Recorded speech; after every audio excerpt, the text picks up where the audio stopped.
Hi guys, welcome back to my YouTube channel. हमने मेवाड़ वंश को कंप्लीट कर लिया था। आज हम नए टॉपिक को देखते हैं जो है मारवाड़ के राठौड़। तो चलिए शुरू करते हैं।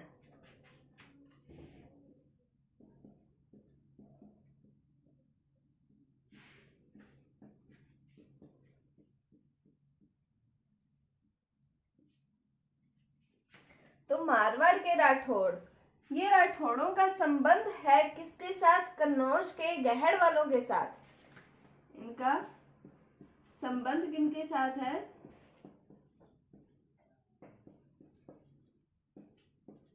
कन्नौज के गहड़वाल वंश के साथ।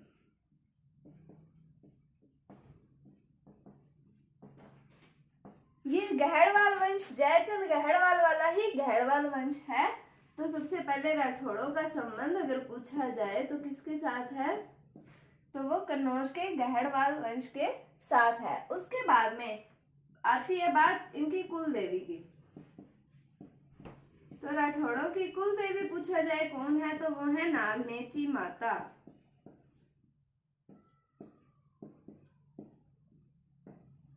हमने मेवाड़ पढ़ा था, तब हमने पढ़ा था कि मेवाड़ के मतलब राजाओं की कुल देवी कौन थी? वो थी बाण माता। और इनकी कुल देवी कौन है? नागनेची माता। किनकी? मारवाड़ के राठौड़ों की। आपने कह सकते हैं राठौड़ों की कुल देवी कौन आती है? नागनेची माता। उसके बाद में हम मारवाड़ में राठौड़ सत्ता के स्थापना के बारे में बात करते हैं। तो बात आती है 1240 की राव सिहा। तो 1240 में राव सिहा के द्वारा मारवाड़ में राठौड़ सत्ता की स्थापना की गई थी। 1240 में राव सिहा के द्वारा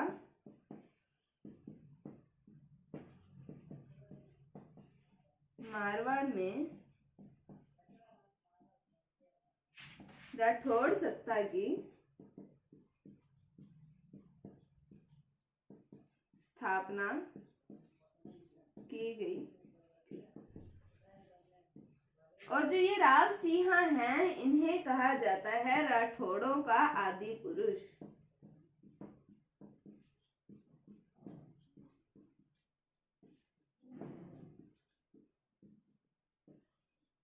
तो ये बात भी इंपॉर्टेंट है कि राठौड़ों का आदि पुरुष किसे कहा जाता है? तो वो कहा जाता है राव सिंहा को। तो अब तक हमने क्या देखा कि राठौड़ों का संबंध किसके साथ है? कन्नौज के गहड़वाल वंश के साथ इनका संबंध है। फिर इनकी कुल देवी की बात आती है, तो कौन आती है? नागनेची माता। फिर हम इनके राठौड़ वंश की स्थापना के बारे में बात करते हैं। कहाँ पर? मारवाड़ में। तो 1240 में राव सिंहा के द्वारा मारवाड़ में राठौड़ों की सत्ता की स्थापना की गई थी। उसके बाद में बात आती है राठौड़ों के आदि पुरुष की, तो वो कहा जाता है राव सिंहा को। अब हम पढ़ते हैं इसके आगे।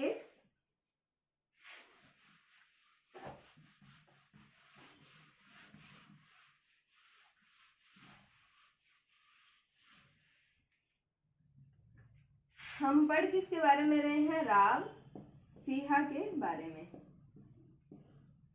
तो अब तक हमने देखा कि 1240 में राठौड़ वंश की स्थापना की।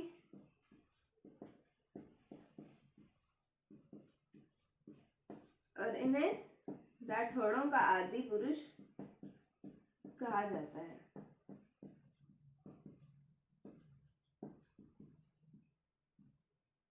उसके बाद में बात आती है 1273 ईस्वी की। 1273 ईस्वी में इनका हो जाता है देहांत। कहाँ होता है? पाली में। पाली के एक गांव आता है मिठू गांव। यहाँ पर गायों की रक्षा करते हुए, यहाँ पर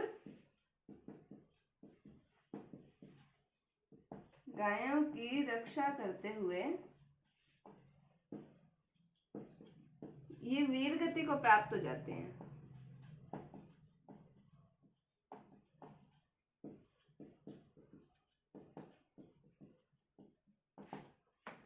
तो 1273 में ये वीर गति को प्राप्त हो जाते हैं। कहाँ पर? पाली के मिठू गांव के अंदर गायों की रक्षा करते हुए। फिर बात आती है कि पाली के मिठू गांव में इनका बना हुआ है स्मारक। तो इस स्मारक से इनकी पत्नी, जिनका नाम आता है पार्वती सोलंकी, इनके सती होने की जानकारी मिलती है कि ये अपने पति राव सिंहा के साथ सती हो गई थी।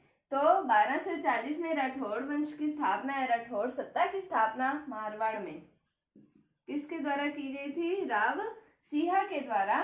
फिर राठौड़ों का आदि पुरुष कहा जाता है राव सिंहा को। 1273 ईस्वी में ये वीर गति को प्राप्त हो जाते हैं गायों की रक्षा करते हुए। पाली के मिठू गांव में ये वीर गति को प्राप्त होते हैं और यहाँ इनका स्मारक बना हुआ है, जहाँ हमें इनकी पत्नी पार्वती सोलंकी के सती होने की जानकारी मिलती है। ये था राव सिंहा के बारे में। अब बढ़ते हैं हम अगले शासक की ओर।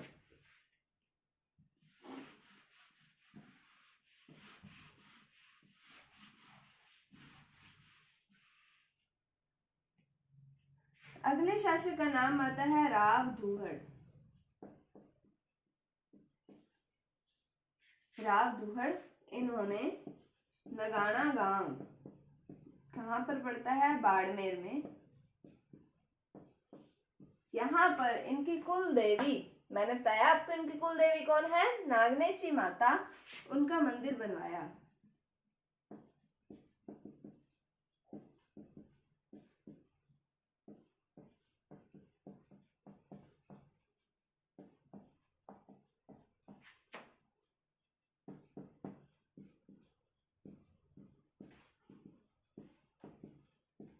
कहाँ पर बनवाया?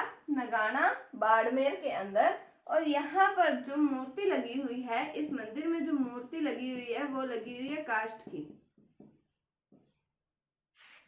तो राव दुहड़ ने नगाना बाड़मेर में कुल देवी जो है इनकी कौन है? नागनेची माता, इनके मंदिर बनवाया था और इनकी मूर्ति काष्ठ की बनी हुई है। ये क्वेश्चन इंपॉर्टेंट है, एग्जाम्स में पूछा जाता है कि मारवाड़ के राठौड़ों की कुल देवी के मंदिर का निर्माण सर्वप्रथम किसने करवाया था? राव दुहड़ ने करवाया था। कहाँ करवाया था?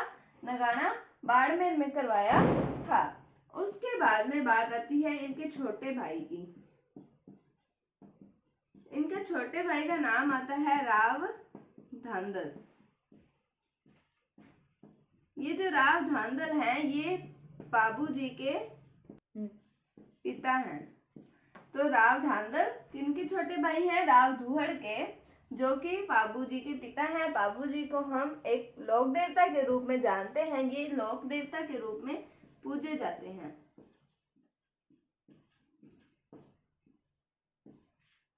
तो राव दुहड़ के बारे में क्या पढ़ा कि नगाना बाड़मेर में इन्होंने कुल देवी नागनेची माता के मंदिर का निर्माण करवाया। यहाँ पर जो मूर्ति लगी हुई है वो काष्ठ की मूर्ति लगी हुई है। और इनके छोटे भाई का नाम आता है राव धांधल।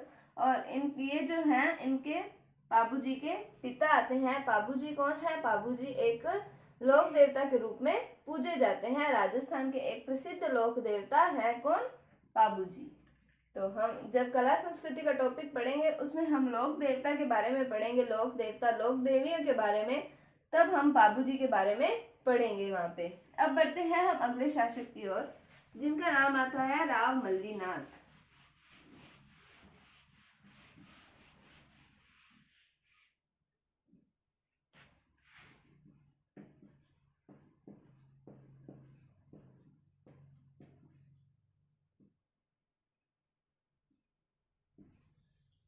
राव मल्लीनाथ जो है वो मारवाड़ में ही एक लोक देवता के रूप में पूजे जाते हैं। मारवाड़ के क्षेत्र में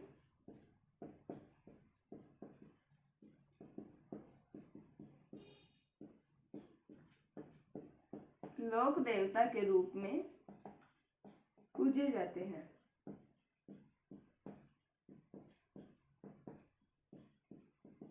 इन्होंने राजधानी अपनी चेंज कर दी थी। राजधानी पहले उन्होंने बनाई थी, राव सिंहा ने राजधानी बनाया था खेड़ा को, जिसका वर्तमान नाम आता है बालोतरा। मैं आपको राव सिंहा जब पढ़ाया था अभी, तब मैं आपको बताना भूल गई थी कि राव सिंहा ने अपनी राजधानी बनाया था खेड़ा को, जिसका वर्तमान नाम आता है बालोतरा। तो आप उसके साथ नोट कर लीजिएगा इसे भी कि राव सिंहा ने अपनी राजधानी खेड़ा को बनाया और बालोतरा आता है इसका वर्तमान नाम। अब जो राव मल्लीनाथ जी हैं, इन्होंने राजधानी को कर दिया चेंज, तो अब राजधानी का नाम आता है नाकोड़ा। तो राव मल्लीनाथ जी ने अपनी राजधानी किसे बनाया? नाकोड़ा को। उसके बाद में इन्हीं के नाम पर, राव मल्लीनाथ जी के नाम पर, मारवाड़ के क्षेत्र का नाम आता है मलानी। मारवाड़ के क्षेत्र को मलानी का क्षेत्र भी कहा जाता है। किसके नाम पर? राव मल्लीनाथ जी के नाम पर। उसके बाद में ये बात अलग से आती है कि मारवाड़ के जो लोग हैं वो चील को एक पवित्र पक्षी मानते हैं। चील नामक पक्षी को पवित्र मानते हैं। कौन मानते हैं? मारवाड़ के लोग। तो राव मल्लीनाथ जी के बारे में हमने क्या पढ़ा कि मारवाड़ के क्षेत्र में लोक देवता के रूप में पूजे जाने वाले राव मल्लीनाथ जी, उन्होंने राजधानी किसे बनाया? नाकोड़ा को। मलानी का क्षेत्र कहा जाता है किसे? मारवाड़ के क्षेत्र को। किसके नाम पर? राव मल्लीनाथ जी के नाम पर। और हमने पढ़ा कि जो मारवाड़ के लोग हैं वो चील नामक पक्षी को पवित्र मानते थे। उससे पहले हमने पढ़ा था कि राव सिंहा ने अपनी राजधानी किसे बनाया था? खेड़ा नामक स्थान को बनाया था, जो कि जिसका वर्तमान नाम क्या पड़ता है? बालोतरा। तो आज हमने पढ़ा राव सिंहा के बारे में, राव धूहड़ के बारे में, धांधल जी के बारे में हमने थोड़ा सा देखा कि वो बाबूजी के पिता हैं। उसके बाद में हमने राव मल्लीनाथ जी के बारे में पढ़ा था। तो कल हम इनके मारवाड़ के राठौड़ों के और शासकों की ओर रुख करेंगे।